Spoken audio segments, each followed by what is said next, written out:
19-ғасыр ұлы далада жаңа жұлдыз жарқ етті. Ол ғалым, ағартушы, саяхатшы, қазақтың мақтанышы Шоқан Уәлиханов еді. Оның ең үлкен ерліктерінің бірі Қашқарияға жасаған тарихи сапары. Қария, мен Қашқарға бет алдым. Білеміз деп халықта тарихын зерттеп қайтсам деймін. Бұл сапарды ел игілігіне арнағым келеді.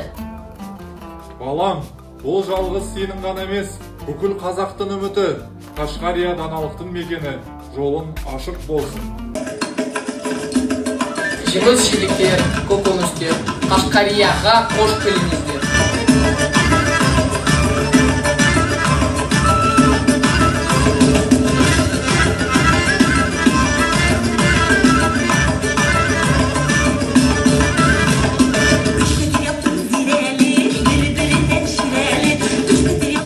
Неткен байлық пен мәдениет тоғысы, бұл халықтардың арасындағы достықтың айғағы екен. Қашқария жібек жолының жүрегі. Қош келдің жас ғалым, Қашқар талай, аспандардың мекені. Махмуд Қашқари, Диони ат түрікті. Жүсіп баласағым құтты білікті осы елге жазды. Бұл еңбекті зерттеу мен үшін үлкен мәртебе. Менің сапарымның мақсаты осы, халыққа білім, елге рухани қазына жеткізу.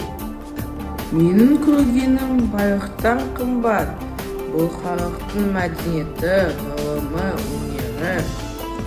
Мен оны халқымның ерлігі үшін жеткіземін.